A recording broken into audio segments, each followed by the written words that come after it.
The difference between hand pollinating and just letting nature do its own thing is, that's crazy. That's stark. If your zucchini fruits are on the smaller side of the scale, let's give Mother Nature a hand and eliminate pollination as one of the issues. Now, what you see here, there are little ants visiting both flowers. And while ants are pollinators, they don't do a great job producing sizable zucchini in our garden. When there are no bees or other kinds of pollinators in sight, hand pollinating the flowers in that one morning window when they are open is key. Are you the honeybee now? I think so. We are pollinating like crazy, leaving nothing to chance. Zucchini flowers have both male and female flowers, and we have to distinguish between the two in order to successfully hand pollinate. You can tell the difference between the types of flowers by looking at their stems. There are a couple other ways, but this is the easiest for me. The female flower looks like it has a small zucchini already forming, whereas the stem of the male flower is long and slender all the way down. The pollen from the male flower needs to be applied to the stigma of the female flower. So you need to pop off a male flower that is already opened and peel back the petals to expose the stamen where all the pollen is located. Or, even easier, is to peel off all the petals so that you're left with essentially a paintbrush full of pollen. Now, some other methods include using a Q-tip, but this one directly applies all of that pollen. There's nothing that's lost in the transfer. So once you have your male stamen exposed, then you'll want to rub it into the stigma of the female flower so that all of that pollen gets transferred and your odds are better at having a bigger zucchini. At this point, you can either eat the flower petals or you can save them and cook them up later. In this instance, a male blossom and a female blossom opened up on either side of the zucchini plant. This is the ideal situation for pollination.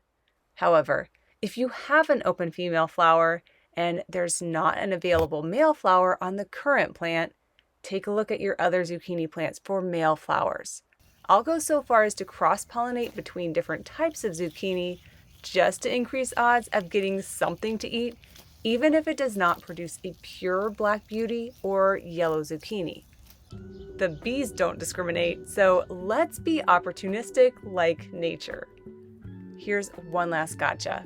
Despite hand pollinating between the male and female flowers, the pollen is not always viable with hotter temperatures.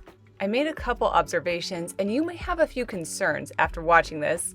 The first one being that after the male flower stamen is rubbed inside the female stigma, there really isn't a lot of pollen left.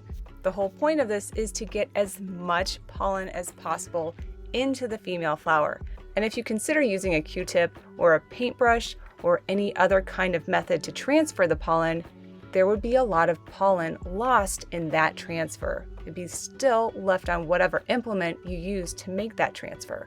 By directly putting the male stamen inside of the female stigma, there is as much pollen transferred as possible. If you are concerned about removing the male, well, they don't really have any other purpose other than to pollinate the female. Although for our purposes, they are incredibly tasty.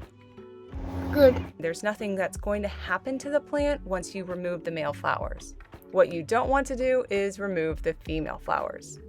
Another observation is that you have to do a daily morning check to see if you have any open female flowers if you want to hand pollinate all of them. Is it still possible to hand pollinate after they're closed? Possibly. Stay tuned because we've done some experiments with older male flowers because there isn't always an open male flower when there's an open female flower. But I want to have a few more test cases completed before sharing the results with you because as the result of this video right here, where the high temperatures in the low desert of Arizona here killed off our zucchini plants, we will try again in the fall. In the meantime, you can check out how big that pollinating window really is in this video. I also share a little detective work on what could quite possibly be the maximum temperature for viable pollen.